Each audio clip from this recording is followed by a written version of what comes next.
Warm welcome to everybody at the 43rd meeting of Soteria.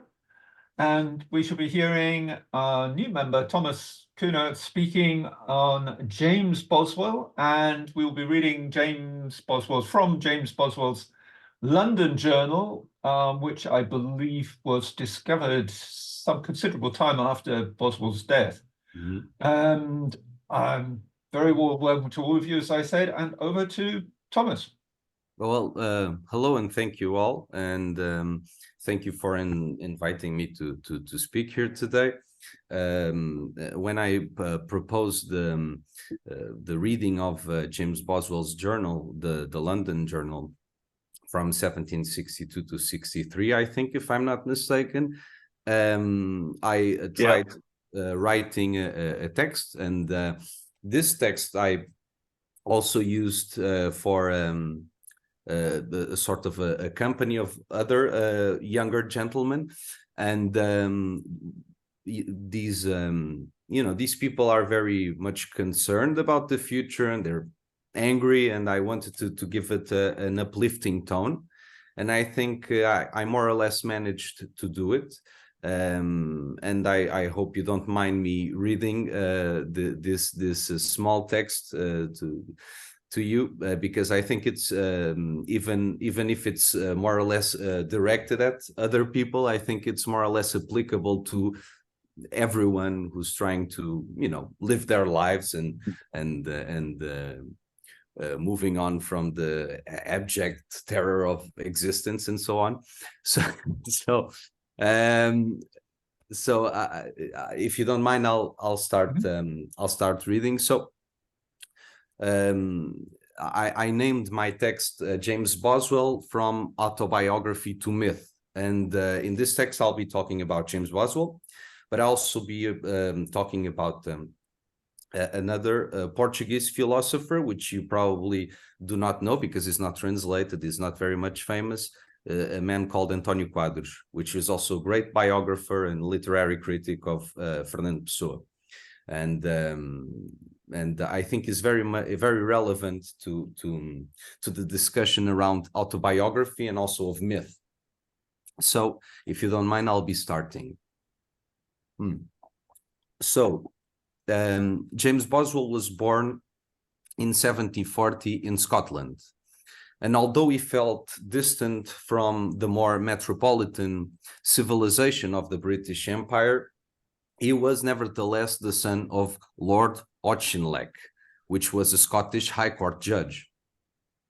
Being the finest flower of the Scottish elite, the young Boswell will have adventures and misadventures, trying to get closer to his idea of a gentleman, a lover, a brave man full of qualities. As he grows up, he develops his functions and skills, becoming an author, a biographer, and I would like to point out his specific biography of his friend and author Samuel Johnson as being particularly important, but also a lawyer and a jurist. So the diary of the 22-year-old James Boswell begins with the Delphic precept, and maybe some of us are aware of what this is, and anybody who is more acquainted with classic philosophy or classical religion will know the idea of knowing yourself, know thyself, right? So this is how he starts his journal. He truly tries to know himself, despite his personal shortcomings, to achieve this very personal truth.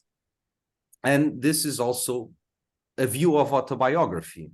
Autobiography becomes a mirror of a certain narcissism, but also of a constant personal improvement. It's therapeutic, but it's also the way a man comes to terms with history. And it's confessional in a way. So we should ask ourselves this question. Does Boswell know when he starts it that does he really want to know himself? And does he know what that implies? So we see Boswell, young, esquire, full of the will to live, or the joie de vivre, right? Our hero is all pulsations, all passions and counter passions, resolutions turned upside down, and an immense desire to improve. He knows, however, that people don't change as much as they are transformed. They slowly age into something different. And when James Boswell begins his diary, he had just returned to the city of London for the second time. He is separated from the puritanical clutches of his Scottish family, and the world had not yet known modern republics, and the year was 1762. Boswell's problem seems to be that when he looks in the mirror, despite everything, he finds a man he doesn't really want to be. He doesn't see himself as a hero, but as an immoderate and exaggerated figure, perhaps a bit too gregarious. Boswell shows us in his daily diatribes to himself, so his little notes that were originally made just for his daily life, he shows us his need to calm down, to moderate himself, to keep himself, as he writes, retenue. In other words, restrained. In a way, he's enclosed by morals, by customs, by the ideas that others will have of him, if only to turn them upside down or undo them. In his London diary, we have access to the inner man, in his intuitions against the crowd, in his distance from the other, in his approach to an abstract man. But there is also a certain distance between what is an abstract man and what the specific man, Boswell, manages to be. So now I'll more or less be a bit mean to Boswell, saying that Boswell is a source of an obvious series of contradictions, often without being aware that he is being so. Boswell is both a moralist, but also obsessed with prostitutes. He wants to corrupt married women with infidelities, but he also wants a gifted wife for himself. He is often verbally aggressive, but sometimes hypersensitive when others point the sword back at him. On the same days that he goes to the cathedral, he goes to buy proto-condoms so he doesn't catch gonorrhea, which he invariably does. So in this gonorrhea episode, I'm sorry, but this is a biography. And when we read about the life, even if it's a more documental aspect of it, it's almost impossible not to be snooping around and talking about gossip. But let's take this opportunity to say that Boswell does moderate the search for what we call ladies of the night for fear of catching diseases. But his fear ends up becoming real on the 19th of January, after he comes in contact with a very fine and well-to-do lady, Louisa, which is always described up to that point as a serious lady of society. And the confrontation between these two is also documented on the following day. If you don't mind me reading from the book, this is Louisa speaking. Louisa: "My dear sir, I hope you are well today." Boswell says, "Excessively well, I thank you. I hope I find you so." Let me remind you that at this moment, Boswell has gonorrhea and is very not well. Louisa says, "No, really, sir. I am distressed with 1,000 things." Now Boswell interjects with his own commentary, saying, "Cunning jade, her circumstances." And then, back to her discourse, "I really don't know what to do." Boswell says, "Do you know that I have been unhappy since I saw you?" Louisa asks, "How so, sir?" Boswell goes, "Why, I'm afraid that you don't love me so well, nor have not such regard for me as I thought you had." Louisa says, "Nay, dear sir," but seemingly unconcerned. Boswell goes, "Pray, madam, have I no reason?" Louisa says, "No, indeed, sir, you have not." Boswell goes, "Have I no reason, madam? Pray think." Louisa interjects, "Sir," and the rest I will leave to the curiosity of the reader. But we also have to take into account the commentary in the middle, the fact that he's more or less creating his own play, if you will. So back to the commentary on Boswell. This young man meddles with authors and aristocrats in a way to gain importance, and he more or less only makes great advance in reading when he's ill. He is idle up to a point of absurdity, and he occupies his days in tea rooms with rollicking jokes and amorous hookups.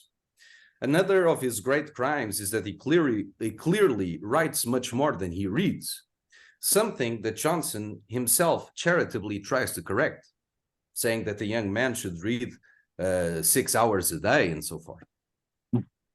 He makes himself very controversial by publishing private letters, and he completely infantilizes himself when making the acquaintance of his idol, Samuel Johnson.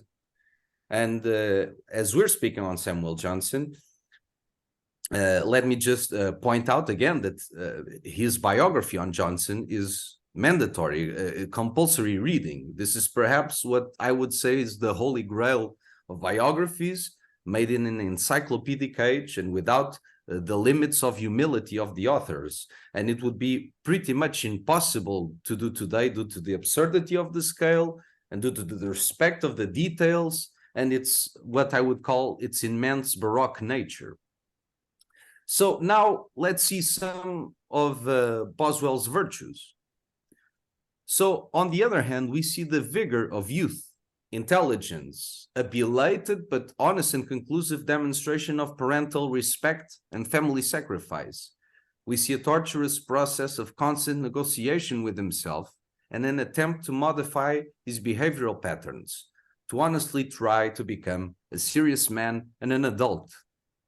If he sometimes manages to forgive himself, it's also because he understands this process of being human, of falling, and because he sees this spirit of contradiction that's inherent in man.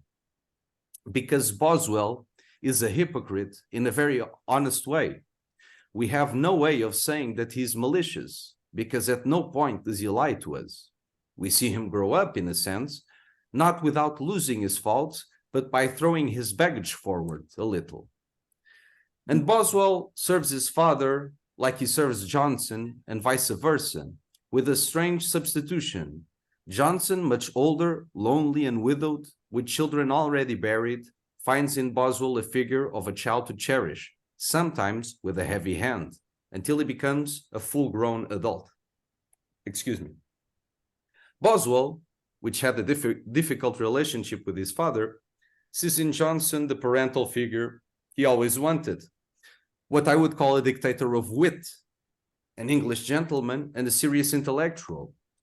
And if you don't mind me saying, there's a sort of an interiorization of self-hatred. Boswell's self-hatred is made evident when he talks about the Scottish bumpkins who pollute beautiful London with their Pindary accents and country rudeness. In a way, he's also more or less accepting Johnson and Johnson's views, even if it means disliking himself a bit. So who will be ready to confront himself like this? What mirror can the autobiographer look into that the most ordinary of mortals would rather avoid? Boswell is very much problematic and very human. So let me note that I wrote this text in Portuguese, and the expression I used for this very human is a bit deeper, is humanissimo, which would be something like a pianissimo of humanity, right? So extremely human, demonstrating the more than real valence of biographical literature. We're not dealing with a character, but with a man. And we're not dealing with a story, but with life itself. However, there is a sort of a bittersweet reality here. Boswell understands that he creates meaning and that we cannot really trust him at all, nor can he believe himself. So now I'll be quoting Boswell on the 27th of February from 1763.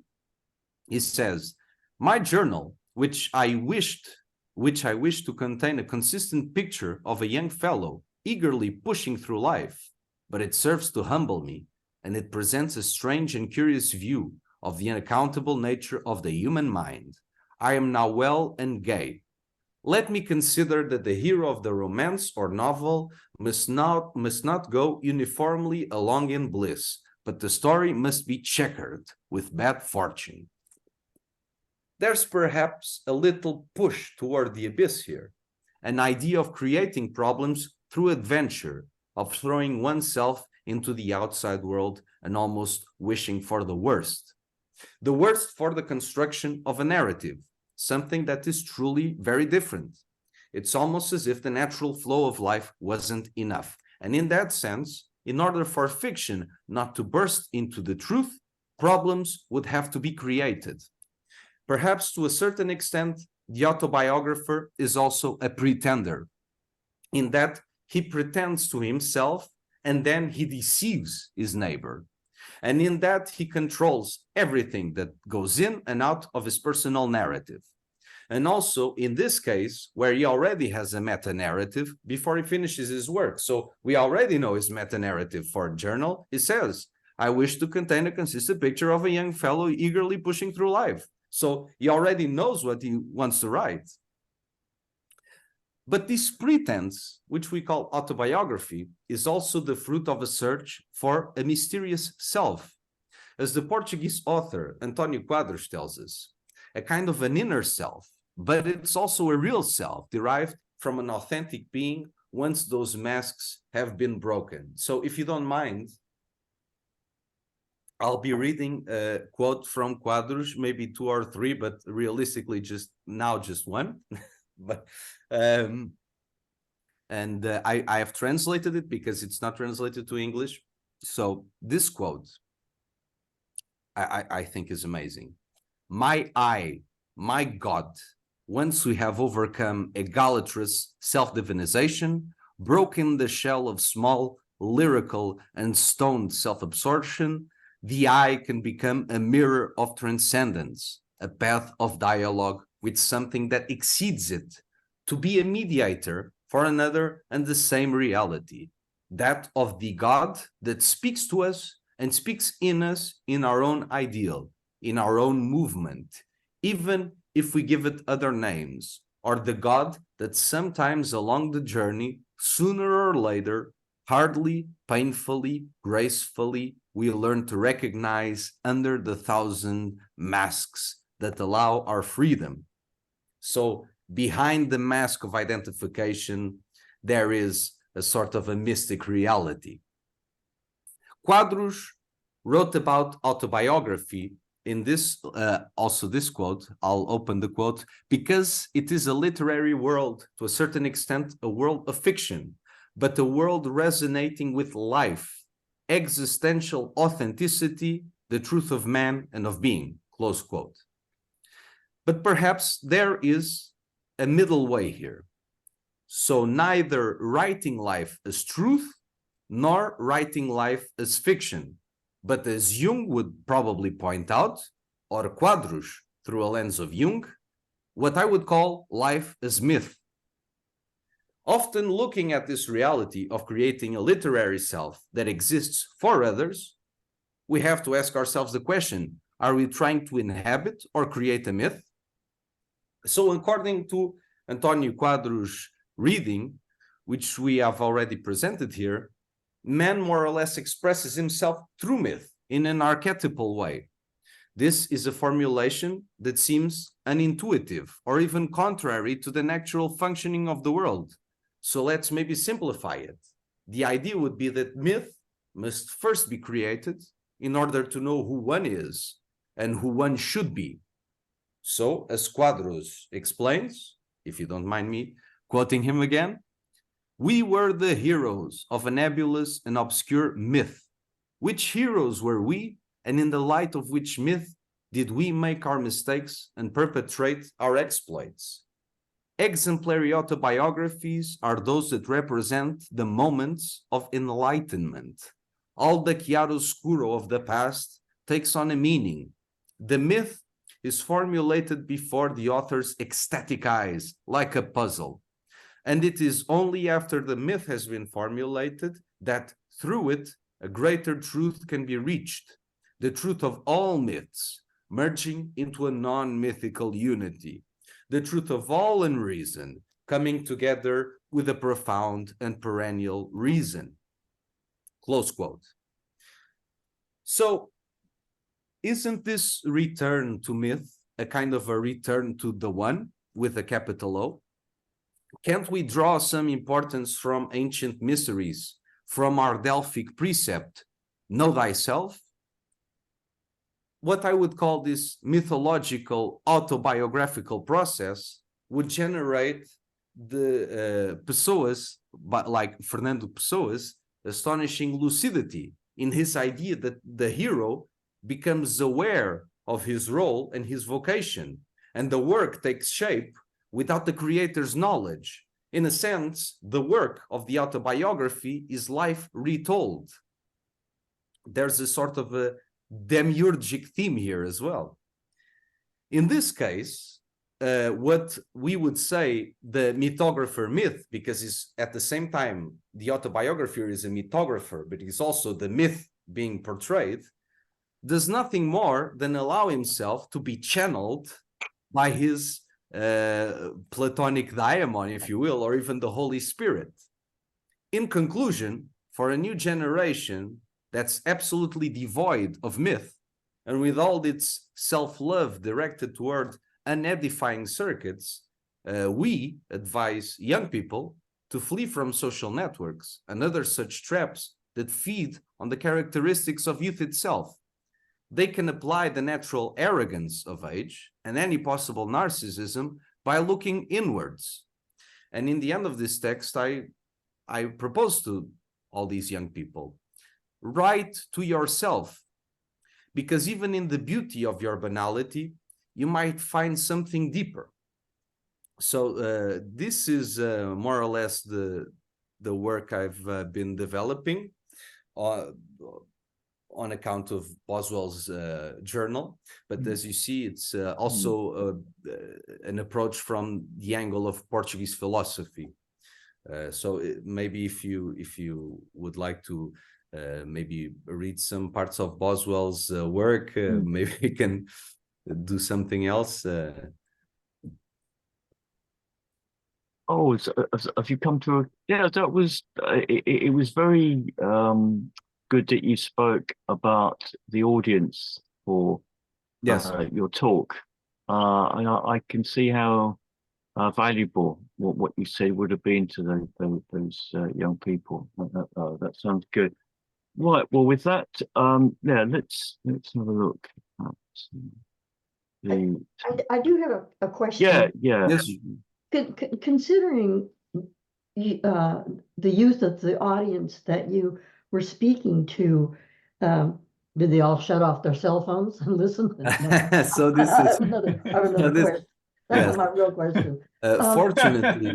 Fortunately, But a valid question, actually. Yeah, to come I'm on and feel. wondering if you have any sense of what is going on with this generation, the younger generation, and you're talking about teenagers. There has been a shift, at least here in America, in our media and the presentation of superhero films that are now declining to the point where, now granted, the production qualities increase in value and the storylines, characterizations going in the toilet. That could be one of the reasons. But the other reason is maybe to what you were looking at or addressing is the idea that there is no more myth. There are no more dragons to slay. Yes, They're yes. real dragons. They're pretend dragons.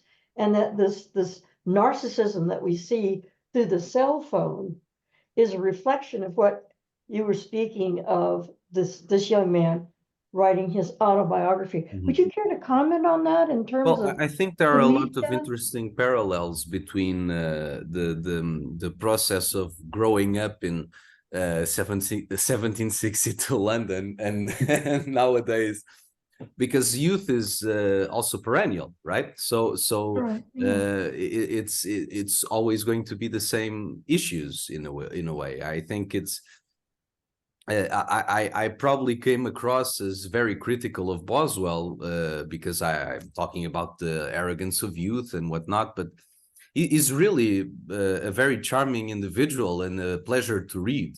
I would like to say this because if maybe without context, it would seem like I didn't enjoy his work. It's the absolute opposite. I think he's a brilliant writer, and I think it's I think one of the things that makes this book really interesting is that it doesn't lie to you at all. It just is.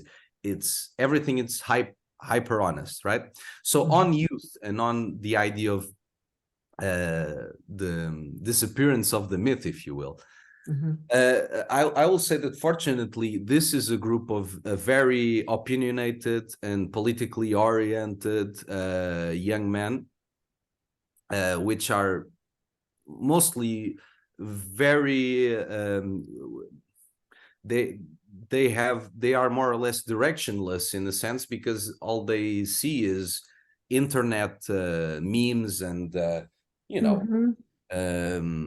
it's not like they are part of the mainstream culture, and therefore they are more or less open to a longer form discussion, to reading articles, to searching to other types of what they would call content, which I find an absolutely terrible term, because content is like what cattle eat and stuff, but right. But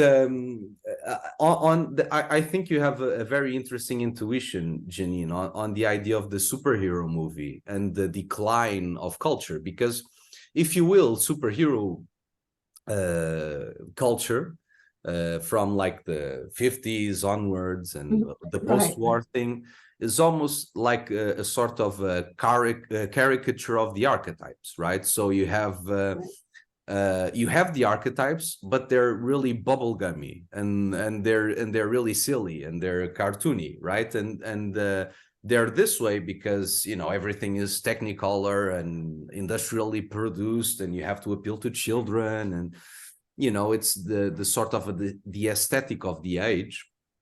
But they become dumber and dumber and dumber, and you see these movies and they become less and less intelligent. And it's almost that idea of the man of gold and man of silver and man of copper, and generationally we become more and more terrible. And I think young people realize this, and that's why they're looking for new things. They're looking for new things because they don't realize they're looking for old things. I've got a question as well. Thomas, I really enjoyed what you've been saying. Thank you. But my question is, I think you were this is more or less aggravated because he had this hand up. Sorry, Heward. can you Michael, but I would beg the community to allow me to go after you. Yes, indeed, for sure. Sorry. Yeah, go on, Michael. I had a question, but I'm not sure if you're hearing me or not. Yeah. Oh, okay. All right, Michael, you mentioned about him not lying to the reader, and yet at the same time you talk about him as being a hypocrite. Yes. And if he is at all lying to himself, how can he not also then be conveying those lies to the reader? Yes, I'm not sure he's lying. I would say this, that he's not very much trustworthy, but he's not lying. So he more or less he more or less he says, you know, I have to stop this terrible habit. You know, this is terrible for me. I'm going to catch diseases. The prostitutes thing is probably the clearest one. I really need. I'm spending more money on this gonorrhea thing that I'm spending on the prostitutes themselves. So this is like a terrible investment, and I really need to stop. And then he can't, and he goes to this diary. His journal. He says, "Well, you know, today I'm going to go to this hooker, and then I'm going to really repent." And in a way, it's not as much lying to himself as accepting that he is not as strong as he would like to be, right? And he never says, well, I would never do something like that and then do it, right? He's not that type of, because in his diary, he's honestly telling you everything. The difference is that you're getting his point of view. And by getting his point of view, you're not getting anybody else's point of view, right? So that's also the point on being not as trustworthy as you would like, because you need to have all sorts of points of view to really approach a phenomenon like that discussion with Louise or other public events that were later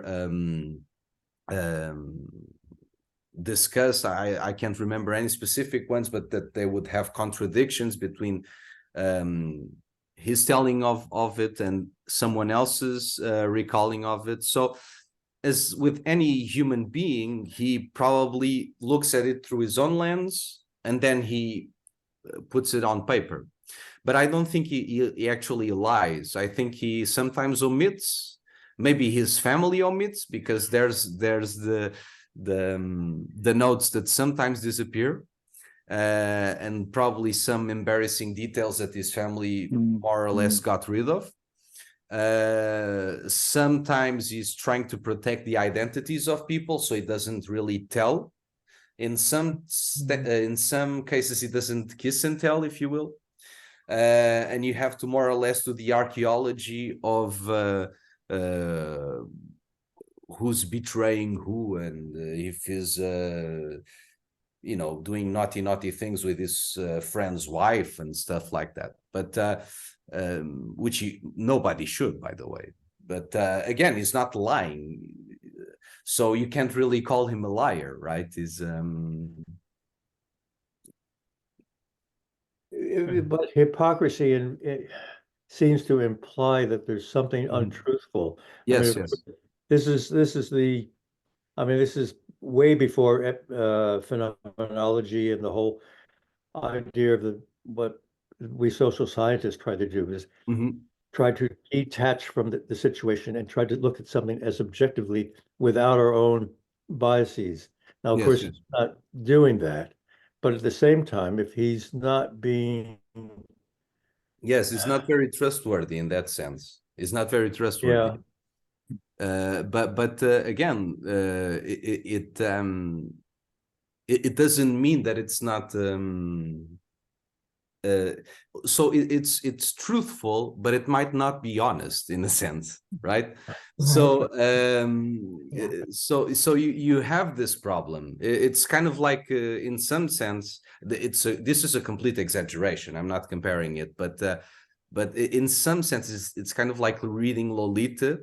In a way, when you're reading, you know that the narrator is not completely trustworthy. You know something is off, right? So you kind of also get the feeling sometimes that something is off. That being said, he's actually trying. I think he's trying. I think he's just very, as I said, very human and flawed.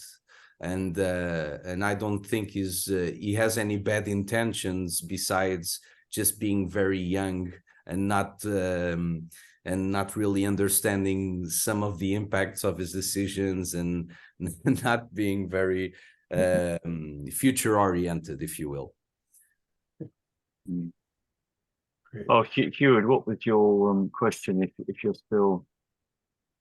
Well, it's more of a dialogue. I'm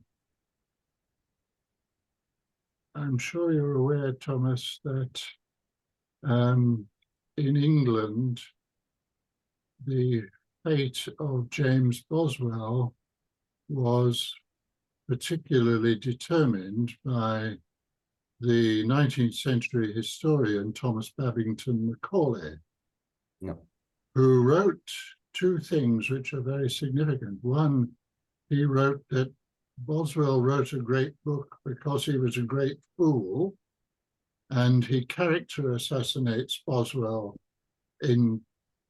totally. And yet at the same time, making a comparison with the greatest racehorse of the time in England, Eclipse. He says of Boswell's biography of Johnson that Eclipse is first and the rest are nowhere. That Boswell is no less the greatest of biographers than Demosthenes is the greatest of orators and Shakespeare is the greatest of dramatists, and so on. And of course, those of us with a sense of history and a sense of psychology think that Macaulay was talking nonsense about the supposed etiology that makes it possible that the great fool can write a great book. Boswell was very protean. The instability also went with an enormous capacity to adapt himself. He made friends with the three greatest mythic people of the 18th century, namely Samuel Johnson in England, David Hume, the philosopher in Scotland, and Jean-Jacques Rousseau in French Switzerland. And it's not for nothing that Carlyle includes him in a major presence as in Heroes and Hero Worship. And so there's something in Boswell which has an enormously powerful historical sense of human greatness. That's what Carlyle is dwelling on. And of course, that also means that he has a capacity, a quite extraordinary capacity, to scrutinize himself in very often in negative ways. That when I'm reading Boswell, I find myself comparing him for ruthless self-honesty and capacity to expose his own flaws and difficulties with the young Freud writing The Interpretation of Dreams, which is also a personal self-demolition of a quite extraordinary character. But he must not be underestimated. Johnson and his mutual friend David Garrick, Boswell and Garrick, I think it was presided over by Joshua Reynolds, but they had a competition as to who could imitate Johnson best. The greatest actor of the age came second to Boswell.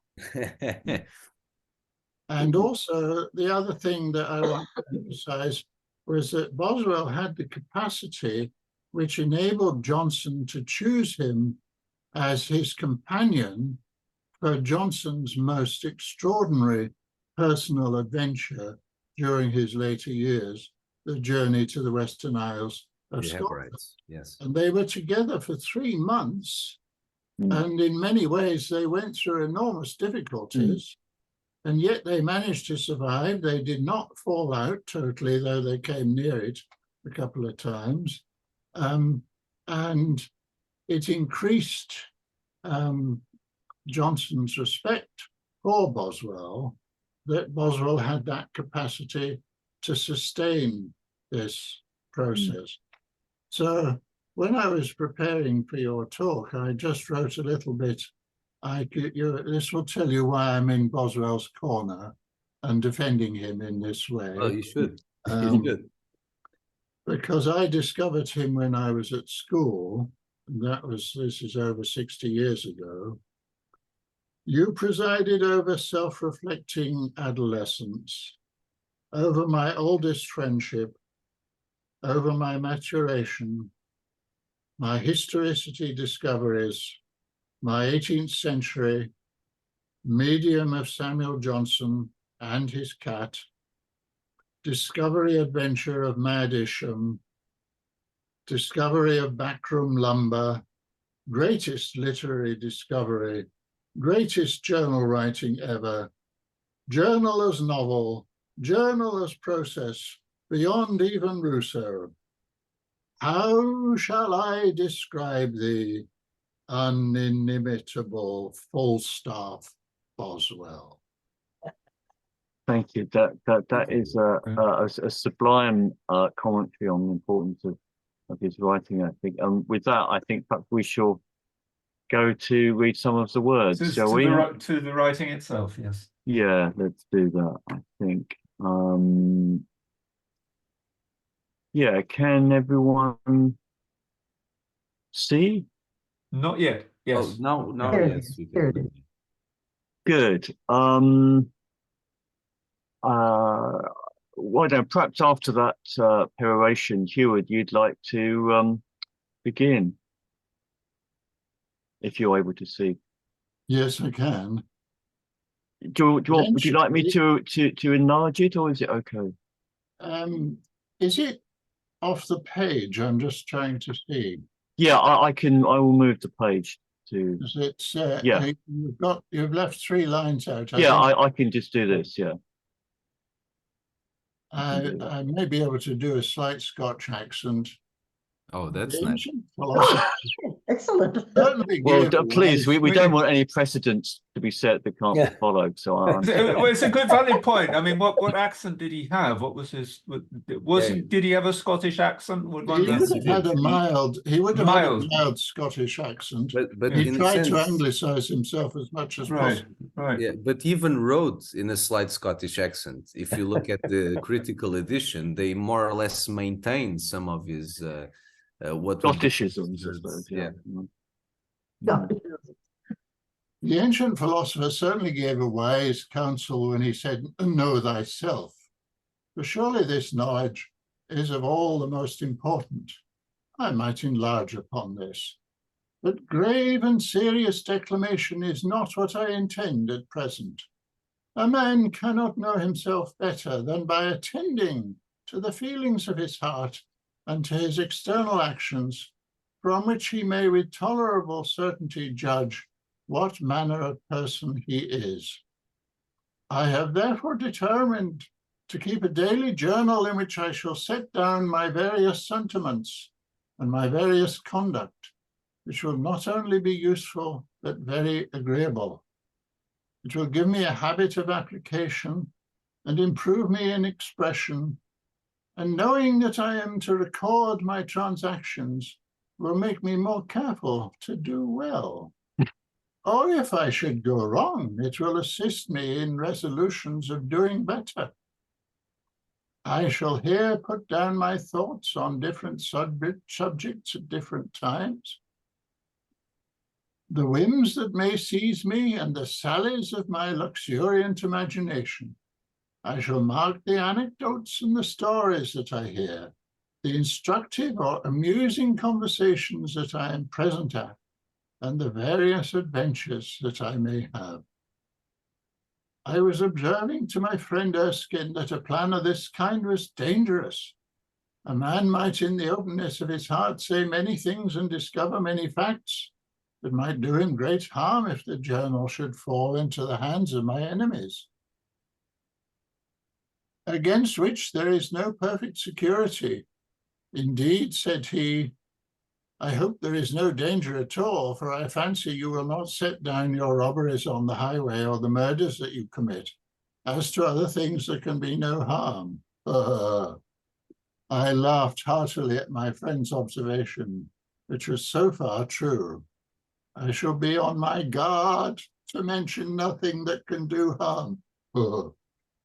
Truth shall ever be observed, and these things, if there be any such that require the gloss of falsehood, shall be passed by in silence. At the same time, I may relate things under borrowed names with safety that would do much mischief, if particularly known. Should I pause there? Or do you want me to go on? Yeah, go down to the first entry, I think, okay, at least. right. Yeah, Yeah, Monday, yeah. In this way, I shall preserve many things that would otherwise be lost in oblivion.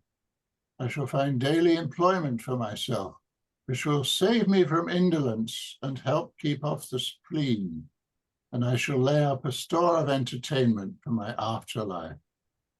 Very often we have more pleasure in reflecting on agreeable scenes that we have been in than we had from the scenes themselves. There's a little bit of psychology there, which is very profound. I shall regularly record the business, or rather the pleasure, of every day. I shall not study much correctness, lest the labor of it should make me lay it aside altogether. I hope it will be of use to my worthy friend Johnston, and that while he laments my personal absence, this journal may in some measure supply that defect and make him happy.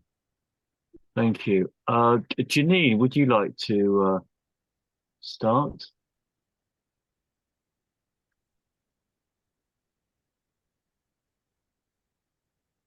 Monday, 15 November. Elated with the thoughts of my journey to London, I got up. I called upon my friend Johnston, but found he was not come from the country, which vexed me a little, as I wished to bid him cordially adieu. However, I excused him to myself, and as Karen told me that people never took leave in France, I made the thing sit pretty easy. I had a long, serious converse. Oh, sorry, wrong direction. Oh, my God. With my father and mother. They were very kind to me. I felt parental affection was very strong towards me, and I felt a very warm filial regard for them. The scene of being a son, setting out from home for the wide world, and the idea of being my own master pleased me much. I parted with my brother Davy, leaving him my best advices to be diligent at his business as a banker, and to make rich and be happy. At 10, I got into my chaise and away I went. As I passed the cross, the caddies and the chairman bowed and seemed to say, I think it's God, isn't it? God, okay. God prosper long our noble Boswell. I rattled down the high street in high elevation of spirits, bowed and smiled to acquaintances, and took up my partner at Boyd's Close. He was a Mr. Stewart, eldest son of Ardshall, who was forfeited in the year 1746. He had made 4 voyages to the East Indies and was now going out first mate. I made the chaise stop at the foot of the Cannon Gate, asked pardon of Mr. Stewart for a minute, walked to the Abbey of Holyrood House, went round the piazzas, bowed thrice, once to the palace itself, once to the crown of Scotland above the gate in front, and once to the venerable old chapel. I next stood in the court before the Palace. Yeah. The print is kind of funny, and bowed thrice to Arthur's Seat, that lofty romantic mountain on which I have so often stated my days of youth, indulged meditation, and felt the raptures of a soul filled with ideas of the magnificence of God and his creation. Well, at least he was religious. Having thus gratified my agreeable whim and superstitious humor, or maybe not, I felt a warm glow of satisfaction.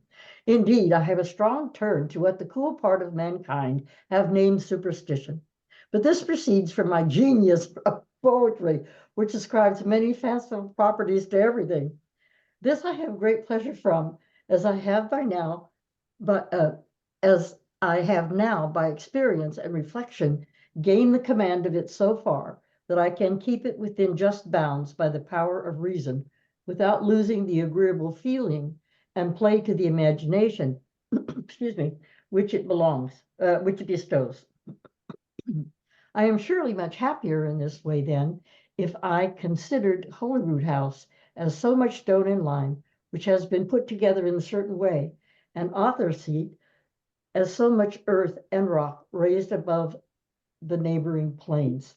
Or could I just ask if anyone has a clear idea what is meant by the cool part of mankind? That was used. I have a strong turn to what the cool part of mankind have named superstition. Cool. I think it's the opposite of what it means today. I would assume it means the unromantic, the very pragmatic, the very rational. That would be my interpretation.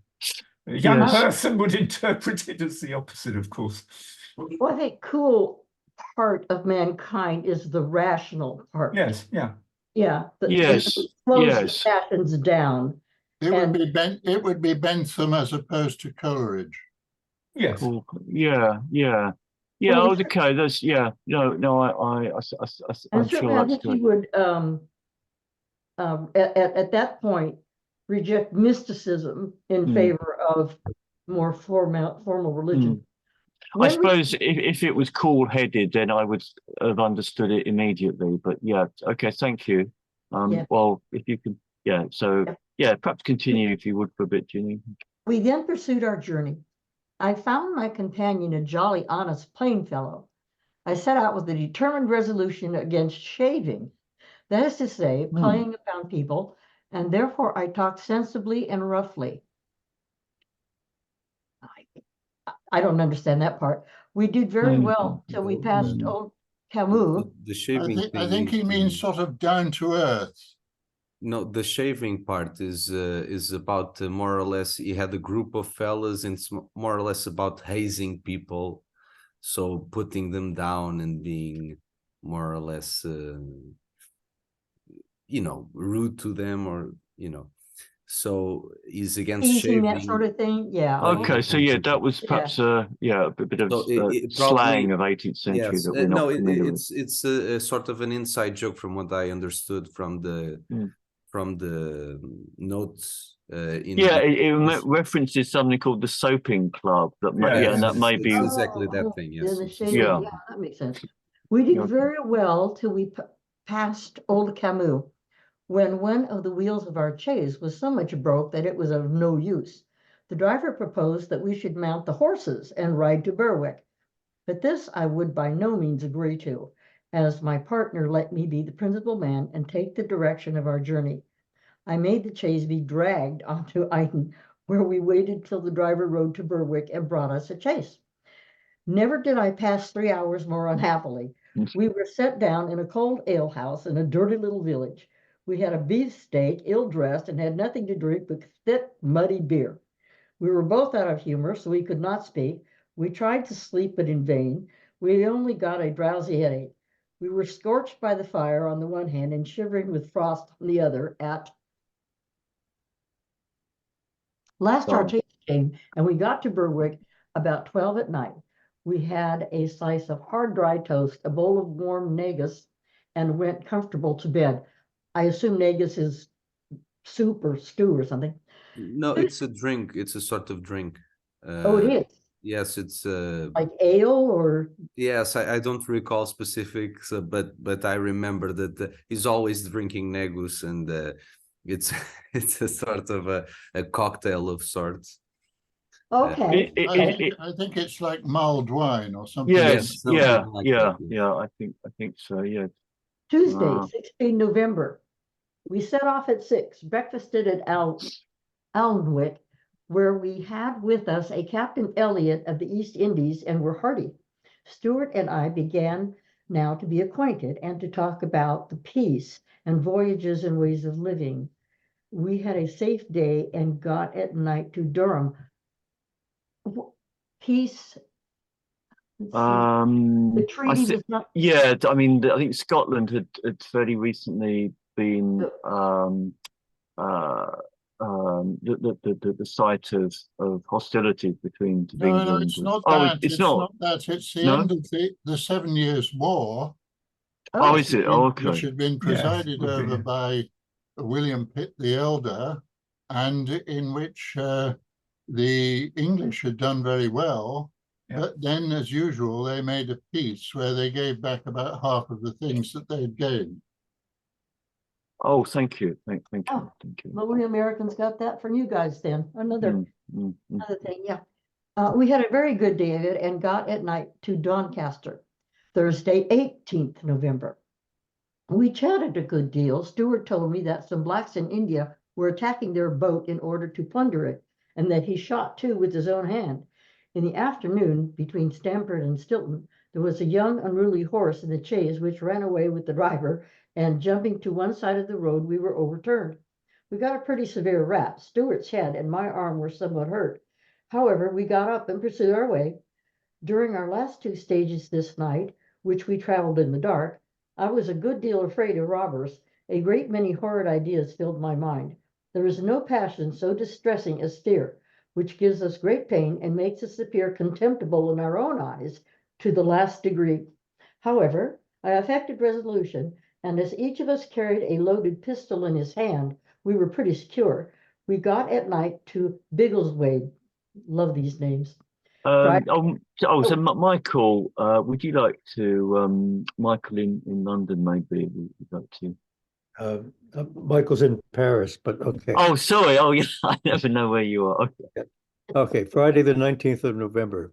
It was very cold. Stuart was as effeminate as I. I asked him how he, who shivered if a pane of glass was broken in a post-chaise, could bear the severe hardship of a sea life. He gave me to understand the necessity made anything be endured. Indeed, this is very true, for when the mind knows that it cannot help itself by struggling, it quietly and patiently submits to whatever load is laid upon it.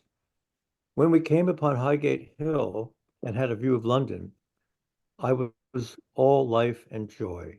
I repeated Cato's soliloquy. Yeah. Let's see if I can. All right. On the immortality of the soul, and my soul bounded forth to a certain prospect of happy futurity. I sung all manner of songs and began to make one about an amorous meeting with a pretty girl, the burthen of which was as follows. She gave me this, I gave her that, and tell me, had she not tit for tat? I gave 3 huzzas and we went briskly in. I got Digges a list of the best houses on the road and also a direction to a good inn at London. I therefore made the boy drive me to Mr. Hayward's at the Black Lion, Water Lane, Fleet Street. The noise, the crowd, the glare of shops and signs agreeably confused me. I was rather more wildly struck than when I first came to London. My companion could not understand my feelings. He considered London just as a place where he was to receive orders from the East India Company. We now parted with saying that we had agreed well and been happy, and that we should keep up the acquaintance. I then had a bit of dinner, got myself shaved and cleaned, and had my landlord, a civil jolly man, to take a glass of wine with me. I was all in a flutter at having at last got to the place which I was so madly fond of, and being restrained had formed so many wild schemes to get back to. I had recourse to philosophy and so rendered myself calm. I immediately went to my friend Douglas's, surgeon in Pall Mall, a kind-hearted, plain, sensible man, where I was cordially received. His wife is a good-humored woman that is that sort of character which is often met with in England, very lively without much wit. Her fault is speaking too much, which often tires people. He was my great adviser as to everything, and in the meantime insisted that I should have a bed in his house till I got a lodging to my mind. I agreed to come there next day. I went to Covent Garden, every man in his humor. Woodward played Bobadil finely. He entertained me much. It was fine after the fatigues of my journey to find myself snug in a theater, my body warm and my mind elegantly amused. I went to my inn, had some negus, and went comfortably to bed. Saturday, the 20th of November. I got into a hackney coach with my baggage and drove to Douglas's.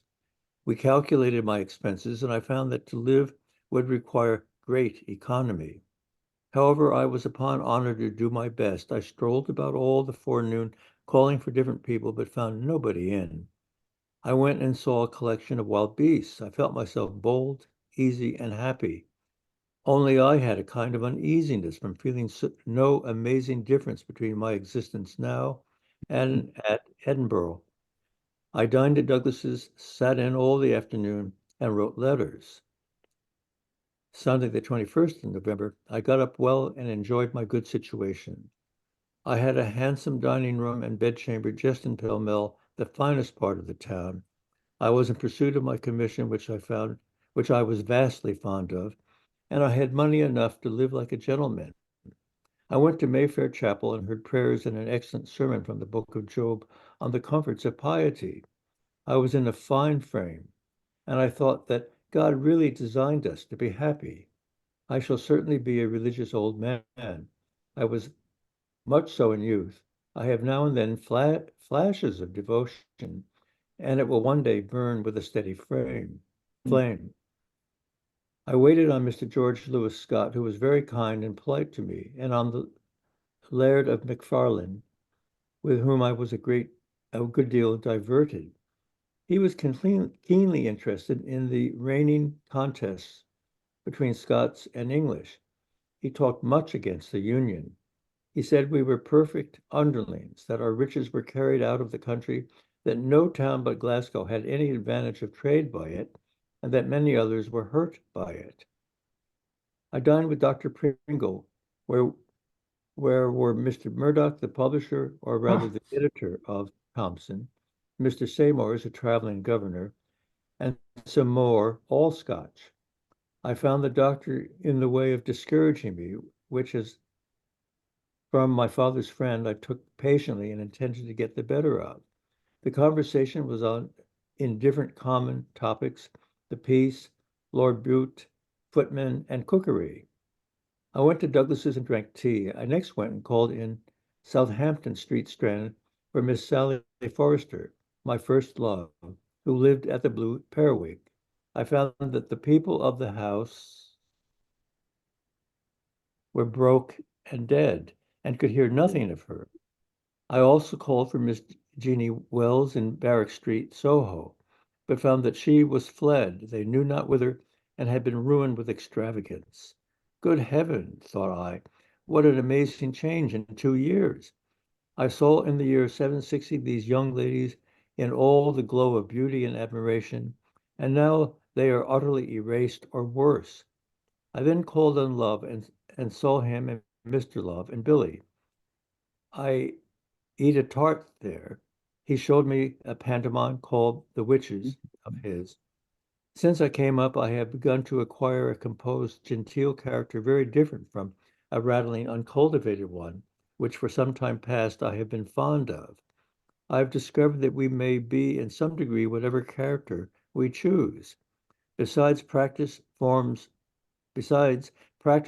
a man to anything. I was now happy to find myself cool, easy, and serene. Oh, perhaps, Thomas, would you like to continue? Sorry, I was muted. Yes, I can continue if you'd like. Monday, the 22nd of November, I strolled about all day looking for lodgings. At night, I went to Drury Lane and saw Garrick play Scrub and the Farmer returned, and Love play Boniface, which brought the Canongate full in my head. I was exceedingly well entertained.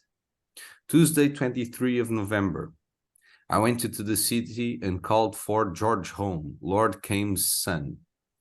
As Lord Ellington had used me neglectfully, and as I consider him as not to be depended upon, I determined to keep clear of him as a patron, but to like him as a companion. And if he offered to do me any service, good and well, but I should ask no assistance of him. I called thrice, but he was out. This day I received a formal card of invitation to dine with him. I went and was warmly received, finding myself with him in the very dining room where, in my days of youthful fire, I had been so happy, melted me much. Milne, the architect, dined with us. We talked on a rude and on a polished state of society. I kept up the retenue and spoke only when I was sure that I was right. I drank tea. I parted from him on a very good footing. Wednesday, 24th of November, I called on Dodsley, and found that although he had refused to take the hazard of publishing my cub, that it had sold well and that there was 13 shillings of profit, which I made him pay me down. Never did I set so high a value on a sum. I was much in spirits. I still went about seeking lodgings, but could find none that would answer. At night I called on Pringle. He was sour. Indeed, he is a good deal so, although a sensible, learned man, a good philosopher, and an excellent physician.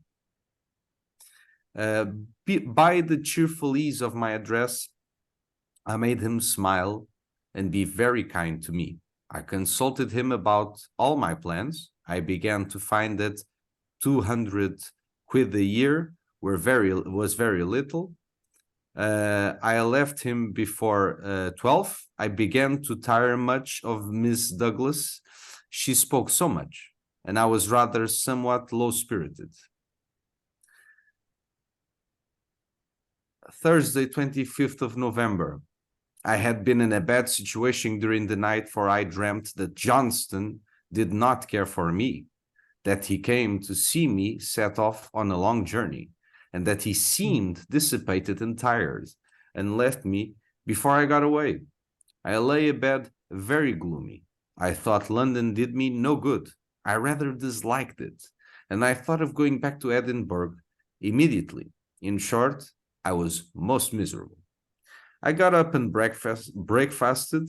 I got a card from Lord Ellington asking me to the House of Lords. I accordingly went and heard the king make his speech. It was a very noble thing. I here beheld the King of Great Britain on his throne with the crown on his head, addressing both the Lords and the Commons. His Majesty spoke better than any man I ever heard, with dignity, delicacy, and ease. I admired him. I wished much to be acquainted with him. I went to Love's and drank tea. I had now been some time in town without female sport. I determined to have nothing to do with whores, as my health was of great consequence to me. I went to a girl with whom I had an intrigue at Edinburgh, but my affection cooling, I had left her. I knew she was come up. I waited on her and tried to obtain my former favors, but in vain. She would by no means listen. I was really unhappy for want of woman. I thought it hard to be in such a place without them. I picked up a girl in the Strand, went into a court with intention to enjoy her in armor, but she had none. So, excuse me, this armor, this is like the strength. Yeah, I think we know what. It's not like a suit of armor, is it? Yes. Yes. I toyed with her. She wondered at my size and said if I ever took a girl's main head, it would make her squeak. I gave her a shilling and had command enough of myself to go without touching her. And afterwards I trembled at the danger I had escaped. I resolved to wait cheerfully till I got some safe girl or was liked by some woman of fashion. I went to Lord Ellington's. John Ross Mackey was there. We had a little bit of a supper, and I was easy. I had never yet mentioned General Douglas, whom I found to be a plain civil man. I learned that the Duke of Queensberry was not to be in town till Sunday, so that till then I could not know nothing certain of my commission. Friday, the 26th of November, I waited on Lord Adam Gordon, who was very polite. I liked to see a colonel of the guards in his elegant house. I was very much difficulted about lodgings. A variety I am sure I saw, I dare say 50. I was amused in this day. At last I fixed in Downing Street, Westminster. I took a lodging up 2 pair of stairs with the use of a handsome parlor, all the forenoon, for which I agreed to pay 40 guineas a year. But I took it for a fortnight first by way of a trial. I also made bargain that I should dine with the family whenever I pleased at a shilling a time. My landlord was Mr. Terry, chamber keeper to the office for trade and plantations. He was originally from the Shire of Moray, maybe. He had a wife, but no children. The street was a genteel street, within a few steps of the parade, near the House of Commons, and very wealthful. I went to Mr. Cochrane, my banker, and received £25, my allowance every 6 weeks. I then dined with Lord Ellington. Lord Elibank was there, a man of great genius, great knowledge, and much whim, and Sir James Macdonald, a remarkable young man of good parts and great application, so that he knows a great deal. Also Sir Simeon Stewart, much of a gentleman. We had much ingenious talk, but I am dull and cannot recollect it. Before this, I saw The Witches, a pantomime. I felt composed, serene, happy. Oh, Michael, would you like to continue? You mean me? Yes? Yes, Yeah, I'm doing yeah, it, sure. Saturday, the 27th of November. I walked into the city and ordered a remaining parcel of my cub to be sent to Donaldson. I then breakfasted at Child's Coffee House, read the political papers, and had some chat with citizens. On Sunday, I had called at the Inner Temple for my old friend Temple, but did not find him. This day I called again. He was out of town. I longed to see him. I then went to Lord Eglinton's. Finding him very obliging, I was glad to take the benefit of it. He carried me to Covent Garden in a coach and bid me wait in the Bedford Coffee House till he sent for me. In a few minutes, the famous Mr. Beard of Covent Garden Theatre came for me and carried me up a great many steps to a handsome room above the theatre, in which was met the Beefsteak Club, a society which had subsisted these 30 years. The room where it met was once burnt. The gridiron in Scotch brander was almost consumed, but a thin image of it remained entire. That they have fixed in the stucco in the roof. The president sits in a chair under a canopy, above which you have in golden letters, Beef and Liberty. We were entertained by the club. Lord Sandwich was in the chair, a jolly, hearty, lively man. It was a very mixed society. Lord Eglinton, Mr. Beard, Colonel West of the Guards, Mr. Havard, the actor, Mr. Churchill, the poet, Mr. Wilkes, the author of the North Briton, and many more. We had nothing to eat but beefsteaks, and had wine and punch in plenty and freedom. We had a number of songs. Lord Eglinton and I talked a little privately. He imagined me much in the style that I was 3 years ago, raw, curious, volatile, credulous. He little knew the experience I had got, and the notions and the composure that I had obtained by reflection. My lord, said I am now a little wiser. Not so much as you think, said he, for as a boy who has just learned the alphabet, when he begins to make out words, thinks himself a great master of reading, so the little advance you have made in prudence appears very great, as it is so much before what you was formerly. I own that there was some justice in what he said, and I hoped that a little diffidence would help to keep me safe. I told him I was sorry that my dedication without leave to the Duke of York had been ill taken, and I insisted that he should make it up and bring us together, which he half assented to. My lord's character is very particular. He is a man of uncommon genius for everything, strong good sense, great quickness of apprehension, and liveliness of fancy, with a great deal of humour. He was neglected in his education, so that his knowledge from books is superficial. Yet he has picked up an infinite variety of knowledge from conversation. He has at the same time a flightiness, a reverie and absence of mind, with a disposition to downright trifling. Pope's lines may be applied to him. With too much quickness ever to be taught, with too much thinking to have common thought. He is very selfish and deceitful, yet he has much good nature and affection. He now declared to me that he liked me as well as ever, and I believe he spoke truth, for I have such an opinion of myself as to imagine that nobody could be more agreeable company to him. Yet I kept aloof in some measure, and finding myself too fond of him, I pulled the reins hard. We parted at 7. I went to my lodging in Downing Street and put up my things, then went and saw the King and Queen pass from the opera, and then saw the guards drawn up in the court of the palace, while the moon shone and showed their splendour. I was all gentle felicity, and thought on an Edinburgh Saturday passed in a variety of amusing scenes. I had now got a genteel violet-coloured frock suit. I went home, sat a while with my landlord and landlady. They made too much work about me. I went to bed. Sunday, the 28th of November. I breakfasted with Mr. Douglas. I went to St. James's Church and heard service and a good sermon on "By what means shall a young man learn to order his ways?" in which the advantages of early piety were well displayed.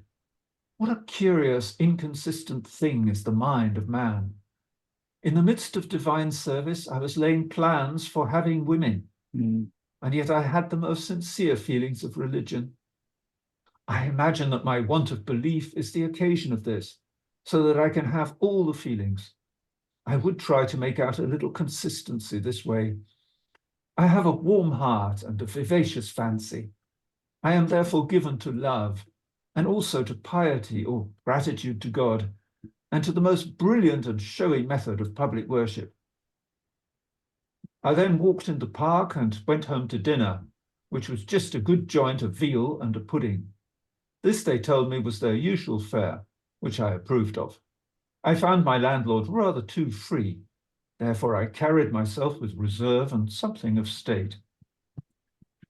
At 6, I went to Mr. Sheridan's. He had been at court and was splendidly dressed. He met me at the door with a cordial warmth. I felt a little out, as his plan for me of the temple was changed. He is a man of great genius and understands propriety of speech better than anybody, but he is rather too much of an enthusiast in favour of his darling study. He has read much and seen much and is very good company. I was introduced to Mrs. Sheridan, a woman of very homely looks, but very sensible and very clever, as appears from her memoirs of Miss Sidney Biddulph. I let myself appear by degree, and I found that I was agreeable to her, which flattered me a good deal. I asked for Mr. Samuel Johnson. Sheridan said he now could not bear him because he had taken a pension of 300 a year from the court by the particular interest of Lord Bute, and yet he still railed against the royal family and the Scots minister. I said I imagined he put it upon this, that the pension was not a favour but a reward due to his merit, and therefore he would show still the same principles of opposition freely and openly. No, sir, said he. Johnson took it as a favour, waited on Lord Bute, said he could not find an English word to express what he felt, and was therefore obliged to have recourse to the French. I am pénétré with his Majesty's goodness. This being the case, his business was to be silent, or, if called upon to give his opinion, to say, "Gentlemen, my sentiments are just the same that they were, but an obligation forbids me to say much." It hurts me to find Sheridan abusing a man for whom I have heard him profess the greatest regard. He added, the bearish manners of Johnson were insupportable without the idea of his having a good heart.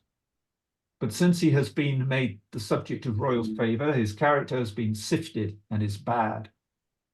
I drank tea and coffee and was very well. I came home and went to bed.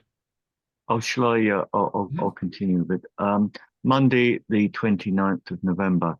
I breakfasted with my landlord.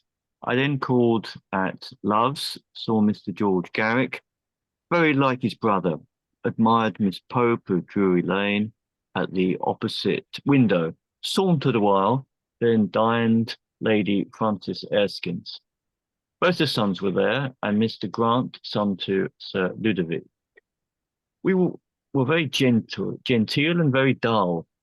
We just said the same things that everybody in town was saying. As I've no conversation of this day to mark, I must be obliged to some former days.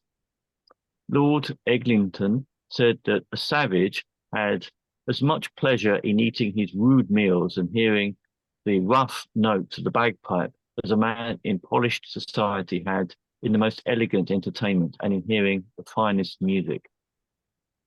Mr. Milne very justly observes that to judge of the happiness, we must have the decision of being superior to them both, who should feel the pleasure of each. And in that case, it would be found that although each had his taste fully gratified, yet that the civilized man, having his taste more refined and susceptible of higher enjoyment, must be acknowledged to have the greatest happiness.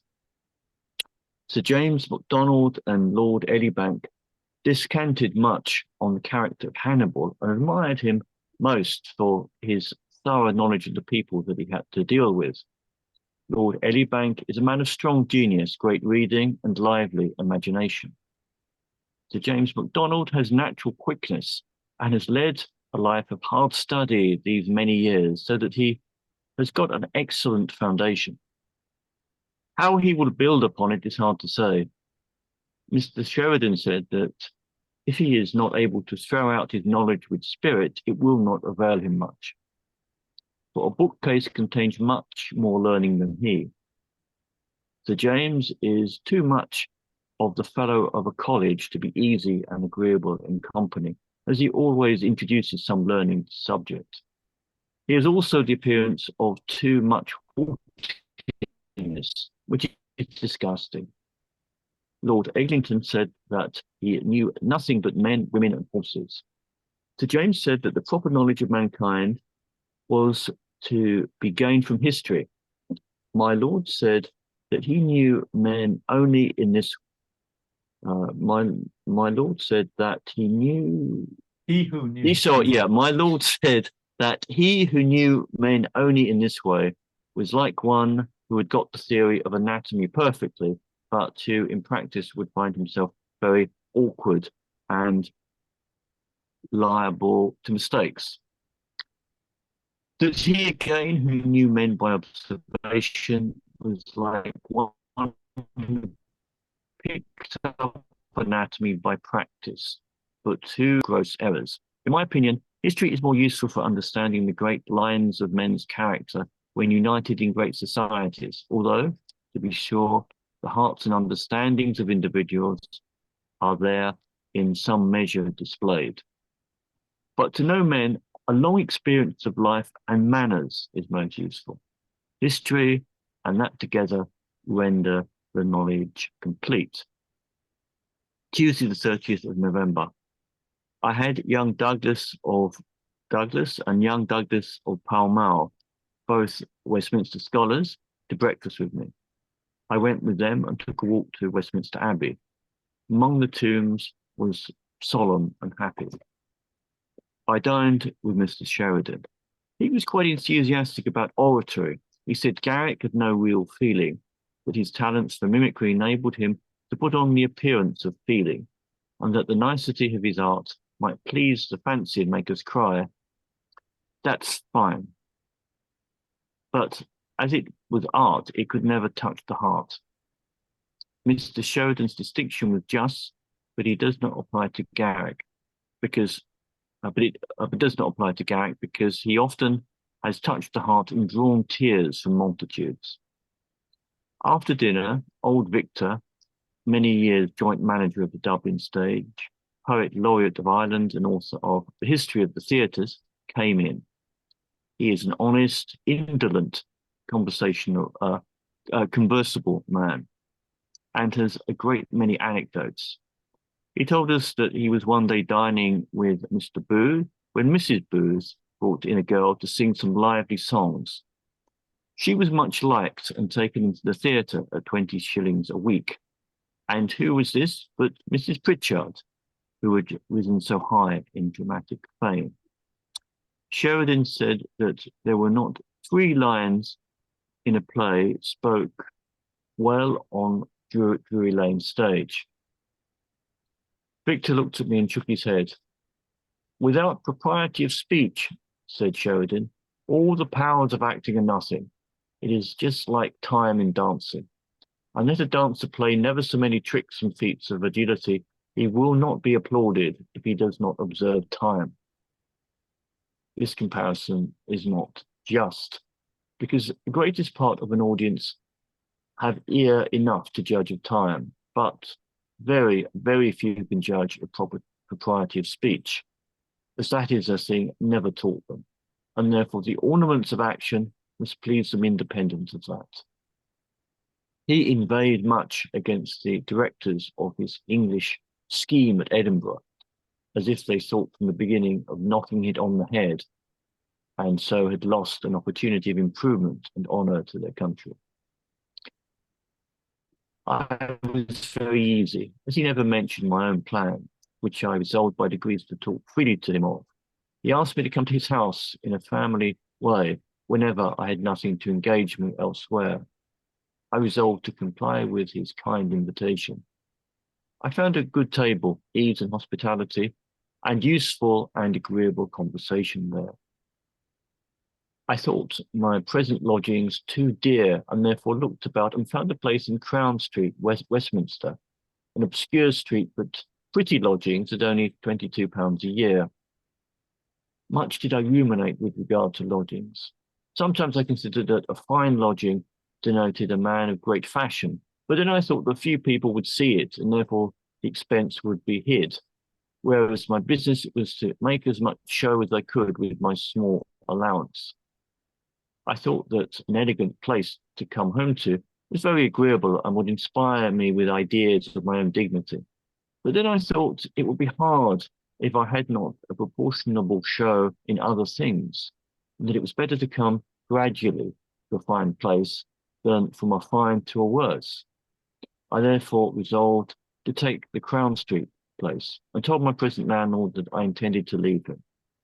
He told me that he was very sorry and that he would allow me to make my own terms rather than quit his house, for it was in such circumstances that he was not obliged to let lodgings for bread, and that as I was extremely agreeable to the family, he begged I would stay, and he would let me have my 3 rooms for £30.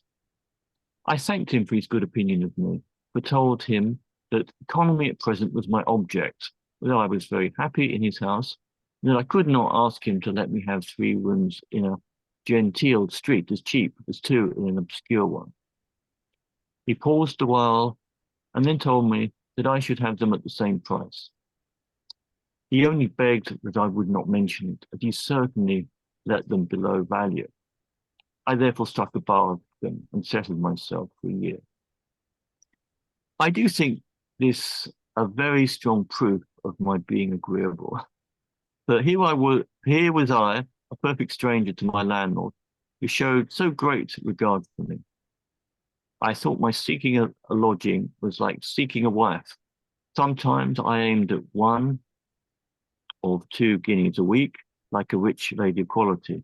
Sometimes at 1 guinea, like a knight's daughter. At last fixed on £22 a year, like the daughter of a good gentleman of moderate fortune. Now when fixed, I felt very comfortable, having got rid of the inconstant roving disposition of a bachelor as to lodging. However, I hope my choice of a wife will be more elegant. I hope that shall not be in haste. When I strolled in high spirits through London full of gay expectation, I considered how much happier I was than if I had been married last year to Miss Colquhoun or Miss Bruce, and had been a poor regular animal tied down to one. I thanked Johnson for his kind advices. Shall we pause there? Mm-hmm. Seems a good spot, maybe. Yeah, yeah.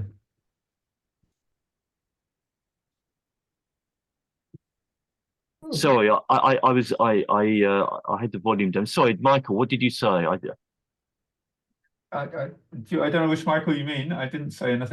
I made a kind of noise, but I can throw it. I'm always fascinated by old prices, and I was thinking that either the landlord's charging a shilling for a meal is outrageous, or £22 a year is extraordinarily cheap, because the relation of £22 rental for a year and 1 shilling for a meal is completely out of balance. Which is something that really struck me. Isn't that interesting? Yeah, I mean, presumably there would have been 20 shillings in a pound then. For sure, yeah. Yes. So a shilling for yeah, so 22. I suspect a shilling is for one meal is very, very high. Yes. Yeah.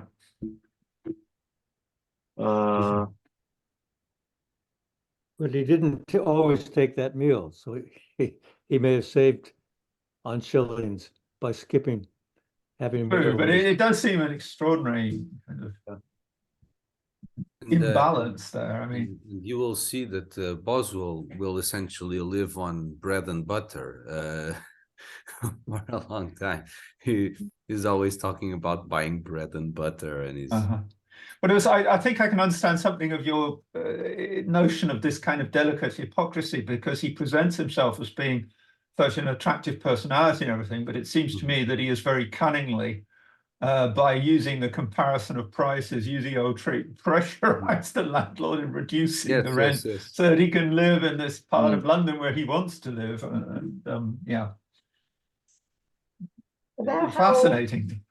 About how old is he when he is writing about this? I think at this time he was 22 years old, if I'm not mistaken. Okay. I'm just still trying to weigh up your assertion, Michael, about the relative value of the meal and the lodgings. I suppose, yeah. I mean, how much?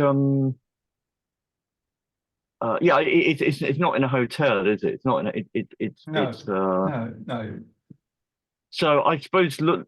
I mean, in contemporary terms, maybe for a room in someone's house, there might be £100 a week.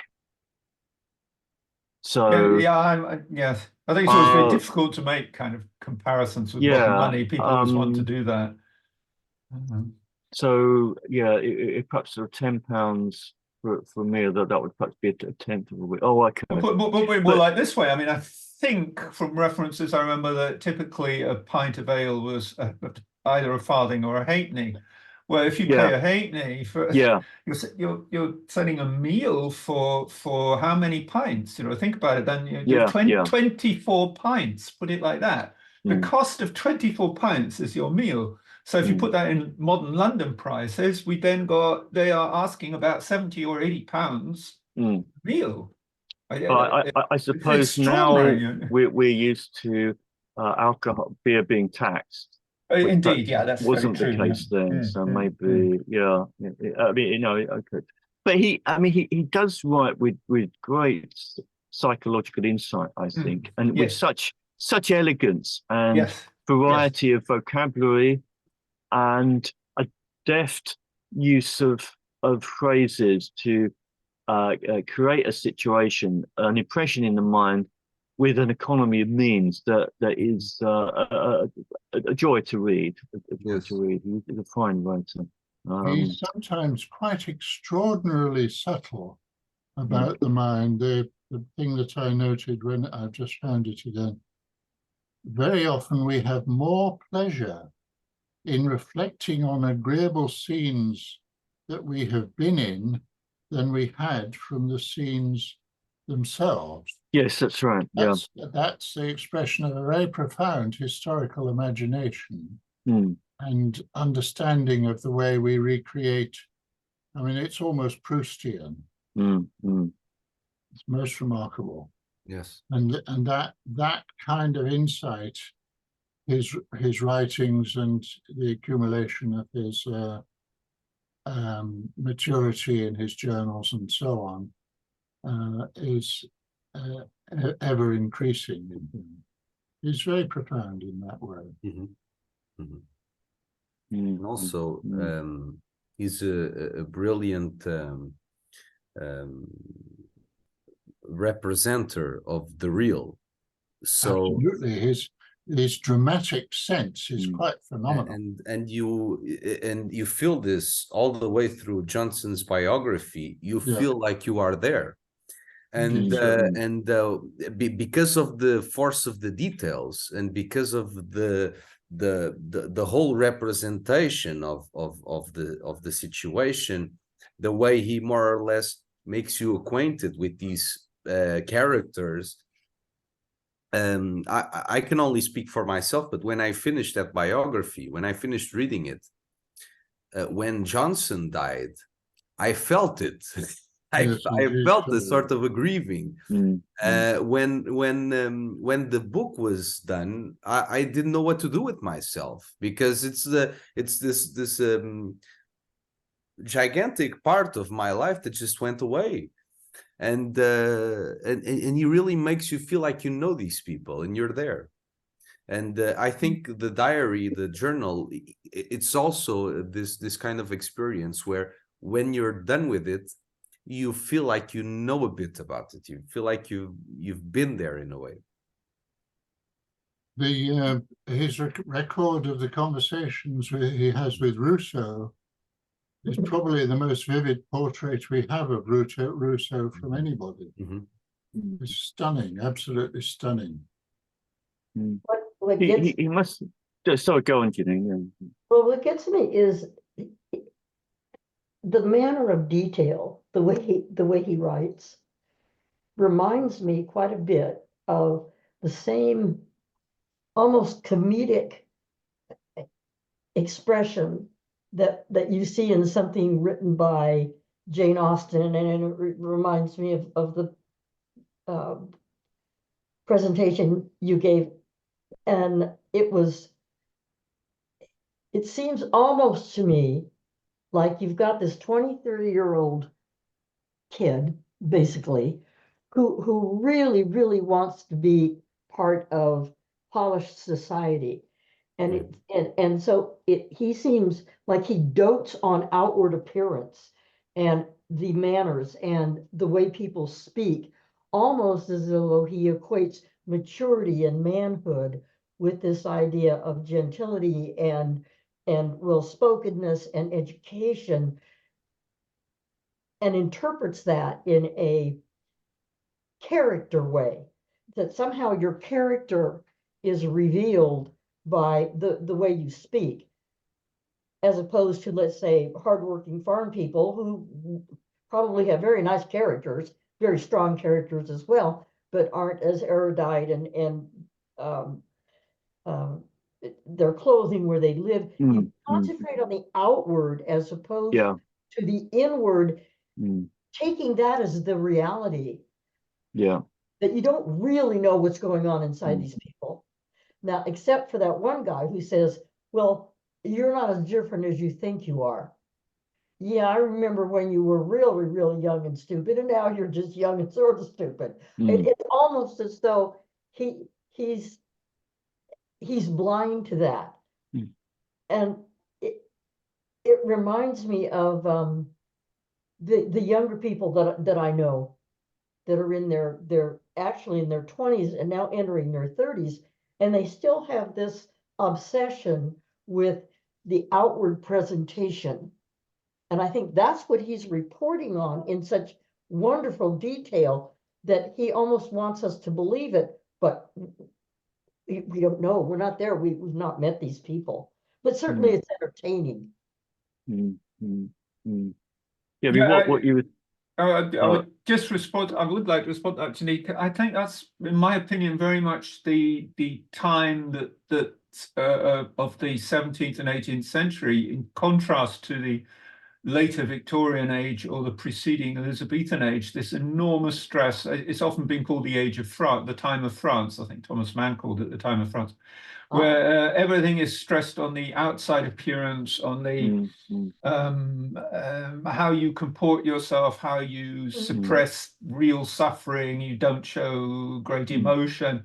And a time when insanity was regarded as the most pitiful and despicable thing, because it was this complete failure to control yourself, to compile everything in.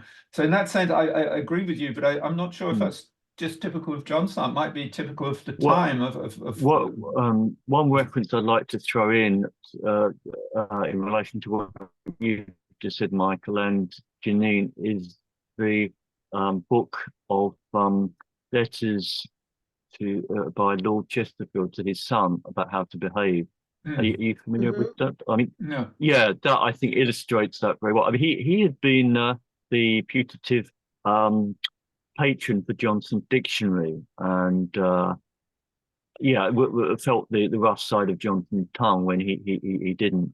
I think he described him as having the manners of a dancing master and the morals of a whore, and I think maybe that reflects this world in which appearance is the thing that people put attention on rather than the reality. Does that make sense? Yeah. Yes, it does.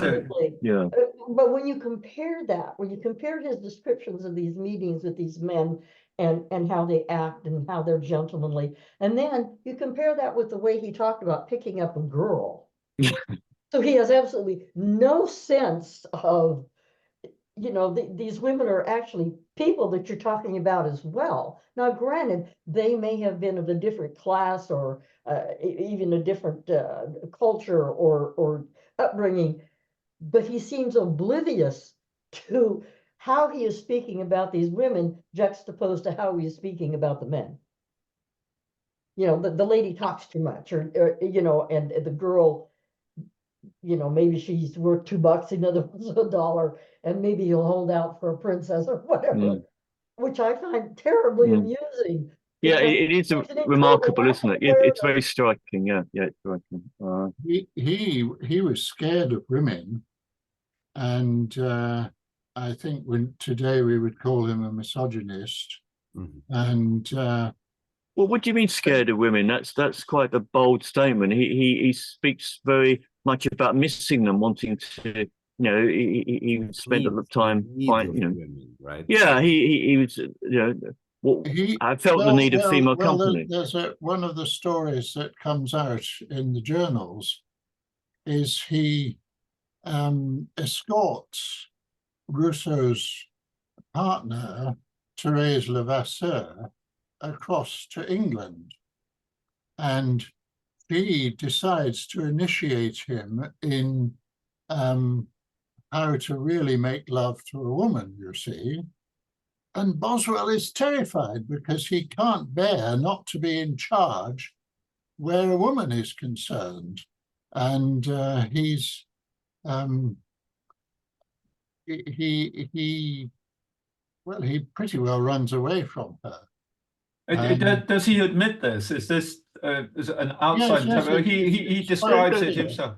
That's not being afraid of women. That's just disliking women having, the upper hand in that sphere. I don't think that's being afraid of women. Well, I think you should afraid of women like that, not liking them. You should read the passage, because I think it's very clear that he is frightened of her, and he finds it very difficult to sustain his manhood and his virility in the situation. Rousseau, interestingly enough, and this comes out in the life of Johnson as well, basically accuses him of being an authoritarian, because he says he prefers dogs, and dogs are servile, to cats, and he's frightened of cats and finds he's disconcerted when he's in the same room as a cat, and this comes out and adds to the fun when he's describing Johnson's relationship with his cat Hodge. So he has that element. He's undoubtedly a snob of the first water, and where women of a lower class are concerned, as Janine, you are saying, he's absolutely blind. They're not persons for him. Well, I think what's interesting, again, as Tomás and Michael Georg has pointed out, and this whole idea of hypocrisy, he doesn't really have a grasp of what hypocrisy is. Like hell he does. In terms of Johnson has a much better grasp even though Johnson is a high Tory himself. Well, but for instance, if a man is going to write honestly about himself, I find it very, very interesting that he wants us to understand that he's like a real guy, and like the girl says, right? Oh, any girl's going to make her? In other words, he's very proud of the fact of his the length and breadth of his sexuality, and it seems to me that while when he's with men, he's all about proper motives and wardrobe, and for the women, he's all about, yeah, and not only that, I can really give her a good time. In other words, he doesn't see any contradiction in growing up in terms of becoming a man when he's dealing with women. And I think, Hayward, I think you may be onto something in terms of him being afraid of dealing with adult women. Yeah. As opposed to the lower classes, which in his mind were probably more childlike because they're not educated. Because you can't be an adult unless you're educated and refined and things like that. That's the impression I get from the reading. Although I really, like I say, he writes comically. Or maybe I just have a weird sense of humor. But I think yes, he does. Yeah, I would that say kind of- does have a great sense of humor. Yeah. Even if it's not necessarily comic, it has a sense of humor. It realizes that it's funny, right?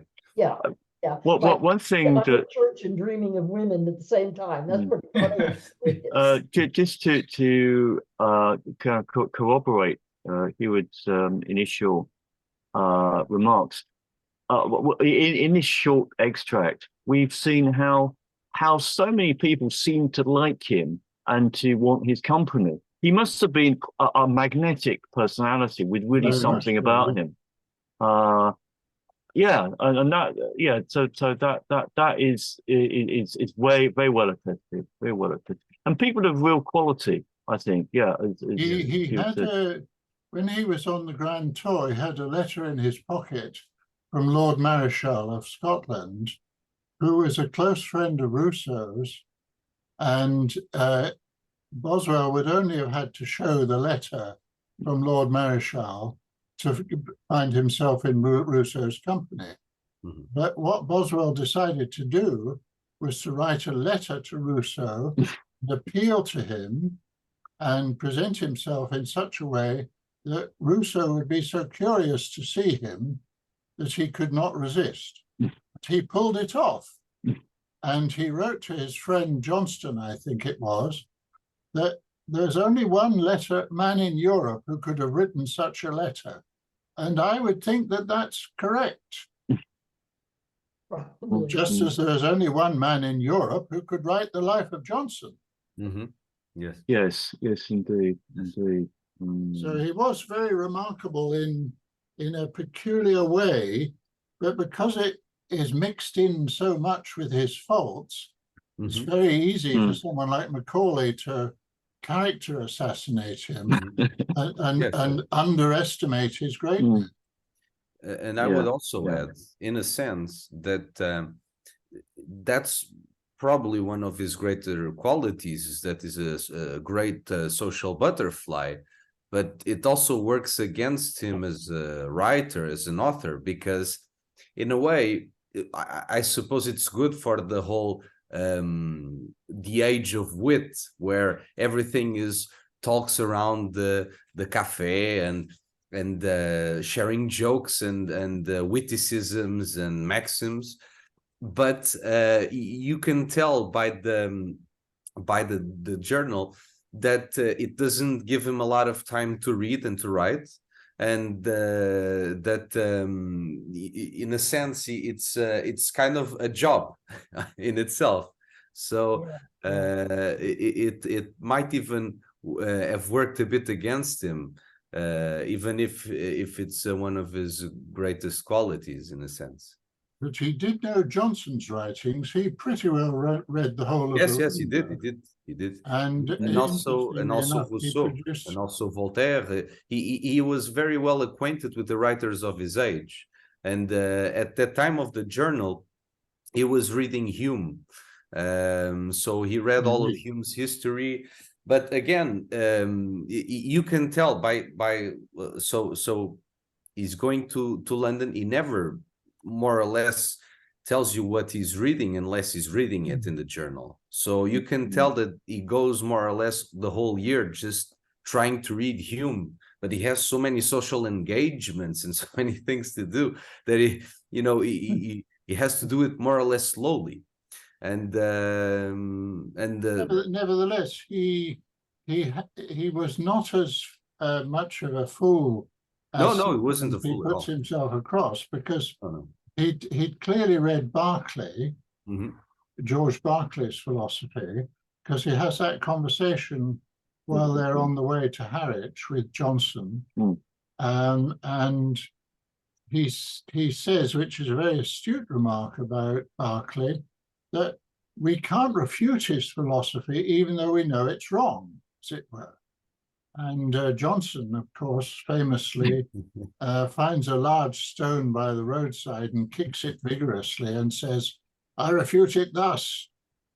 But that, of course, also is, Johnson is following an instinct, even though he appears to be the great philosopher of common sense. He is following an instinct, because what Johnson is doing is saying the world is something that resists us. And if you read Berkeley, you would never think that the world resisted us. So both of them are onto something. Yeah. Indeed. He was capable of understanding the full subtlety of Hume's treatise, I rather doubt, but nevertheless, he wasn't a fool about philosophy. No, not at all. And I think Johnson also tried to more or less incentivize him to pursue this habit of reading more and reading more often, and instead of writing so much and socializing so much, the idea that a young man should read 6 hours a day. I don't think he said it on accident. I think he said it because he knew that Boswell more or less needed to read 6 hours a day to get to the level of a Samuel Johnson, right? So, of course, that's what Boswell tries to do when he's in Holland studying the law in Utrecht. Yes. It more or less drives him mad. It becomes totally melancholy. I wanted to ask anybody, or maybe Thomas especially, as it's kind of your introduction, I mean, to what extent does Boswell take himself seriously? There's an element of self-deprecation and cryptic statement that sometimes I sort of think he's making fun of himself, but I don't know to what extent. He is also able to set himself up constantly in the life of Johnson. He makes what appear to be idiotic remarks, but you know he's actually subtly maneuvering to draw Johnson out. Clearly eliciting some response from Johnson. And the story of the way in which he managed to introduce Johnson to John Wilkes, two people who were poles apart politically and in their value systems, but Boswell manages to maneuver them together. And of course, what happens is they gang up between themselves against Boswell and tease him for being a Scotsman. Well, I would also add that he's clearly a person with a lot of what we call today emotional intelligence, right? So he understands when he's being sort of goofy. He understands when he's the butt of the joke, and he more or less realizes, but this is my reading. I might be perfectly wrong. No, I think you're absolutely right, Thomas. But I think he understands when something that he does or that he says is not quite there, not quite right. and he also uses as a sort of a charming tool, I would say. Yes.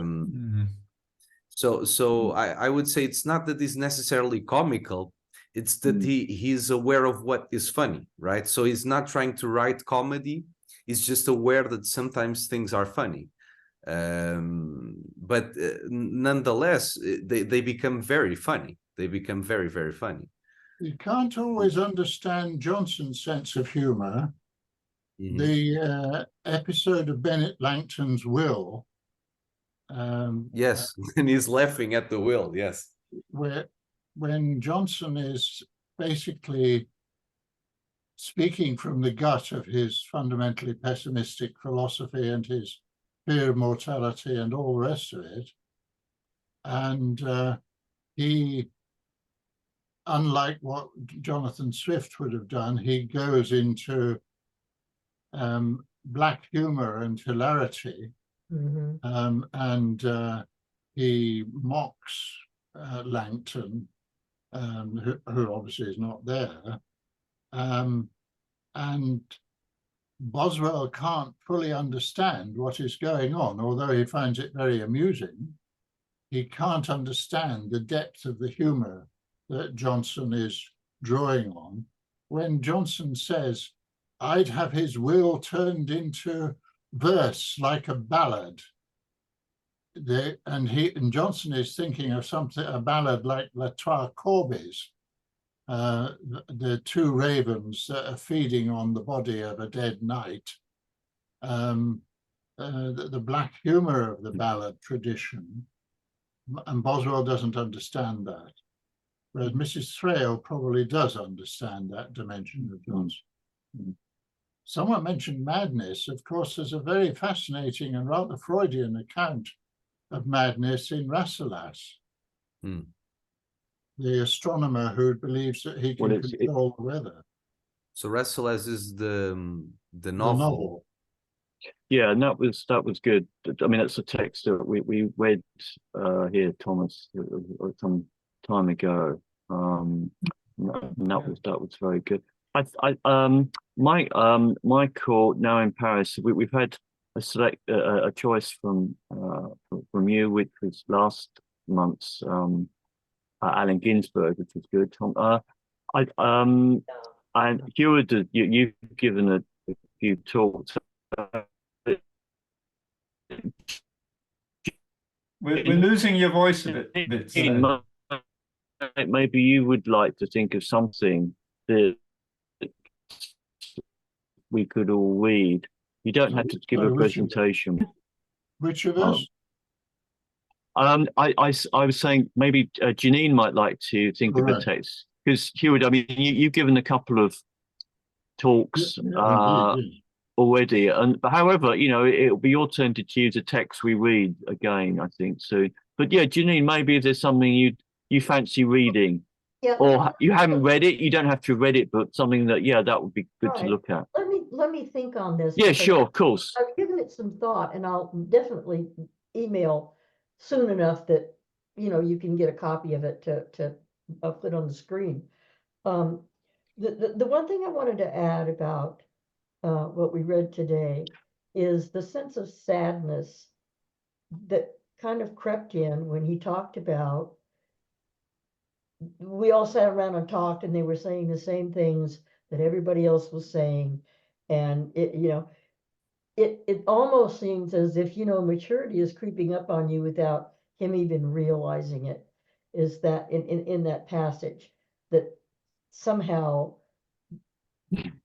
when all is said and done, all is said and done. And it's just a repetition of what he hears all over town. And London isn't what he thought it was going to be. That seems to be creeping in. Am I correct in that, Tomas? I don't know, because I don't know I would say that that he does have a tendency to the melancholy in a lot of the diary, and all the commentators more or less also say that the ones I've read is that he does have a sort of a tendency to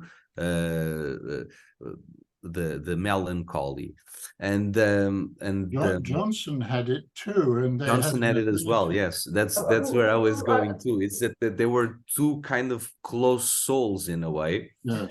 That were very, and that's I think one of the reasons Johnson had a great connection with him as well is that he realized that this very gregarious, boisterous young man deep down was sad. He was very, very sad, right? So He wrote a journal situations, for about a year, did Boswell, called The Hypochondriac. Mm-hmm. Yes, and in some situations he was not even he couldn't even function in a way. It was clearly a sort of a depression. Yes, sure. I think Johnson could relate to that. And we see it in the beginning of the journal, but we also see it throughout all of the journal. This undercurrent of a sadness of sorts. And in a way, I think it also speaks of a greater phenomenon, which is the blasé phenomenon, the flaneur phenomenon, which is living in the city, being isolated, searching for the next great thing, searching for the next great, author or play or idea. Anything to distract, the distraction. Yeah. Yes, and in a way,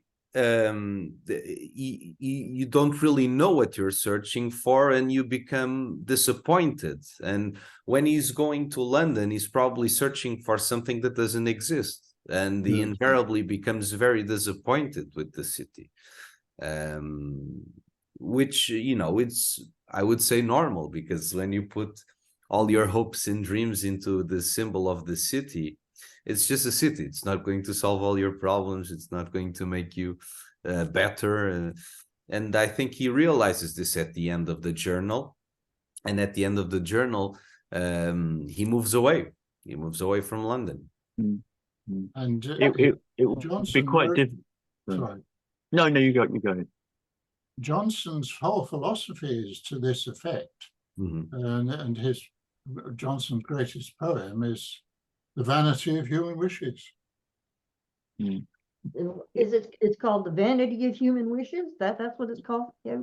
Yes, an imitation of the 10th epistle of Juvenal.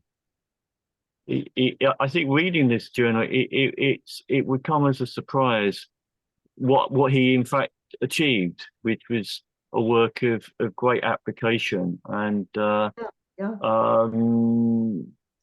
quality, quite extraordinary quality. So his life is very educative. I think it's one can learn things from it. It's certainly worth studying. And I would also like to add to the idea of Boswell that he's not only probably one of the greatest biographers in history. He's a great autobiographer, if only by accident. And he's also a great voyage writer, like a traveler narrative writer. And he's just a great writer in general. And but not what we would say like a novel writer, a novel author, or he wrote some forms of songs and poetry, but where he really shines is in this idea of writing life. That's kind of the point of my fascination by Boswell. Is probably the greatest life writer to ever live, when you think about it. He's a great dramatist. Yes. Situations and conversation in a phenomenal way. The whole saga of the Wilkes-Johnson encounter is just amazing. I think this is one of the longest Soterias, really. We've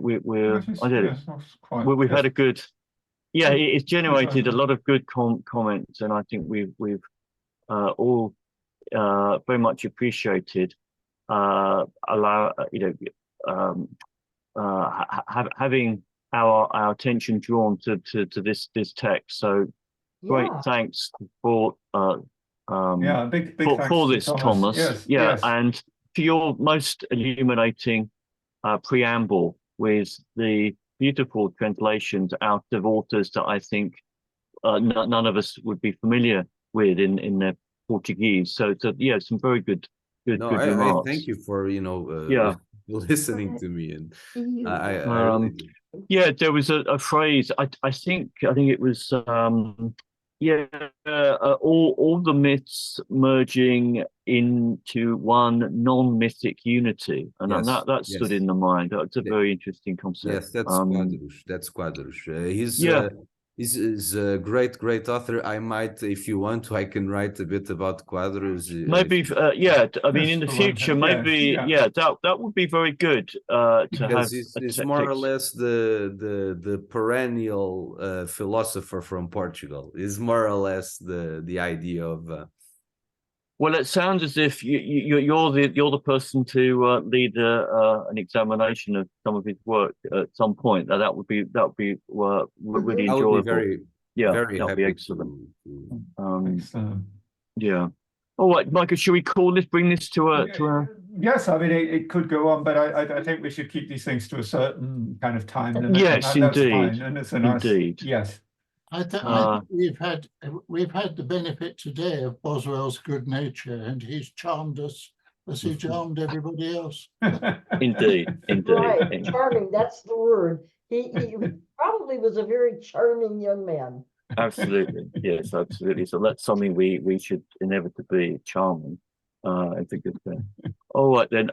Yeah, good to have you here, Yes, Thomas, and Michael. Oh, before we get just a technical thing, if Janine is to do so, Janine, is there any particular weekend that would, if we're talking about next month, I mean, is that manageable for you? You don't mind? Or? You know, I really, anytime it's good for you is good for me.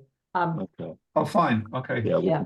I'll sort that out with Stead and send a accommodating. suggestion. Yeah. Okay then. That's Well, really easy. I wish everyone an enjoyable rest of the day, and look forward Yes, to seeing everyone and soon. thanks to Yes, Stead and I will, as and always I for will get managing with this. you as soon as possible. All right. Wonderful. Thanks to everybody All for right. coming as well. Okay. Well, Have a thank good you. day, everybody. Bye. Bye bye. Thank you.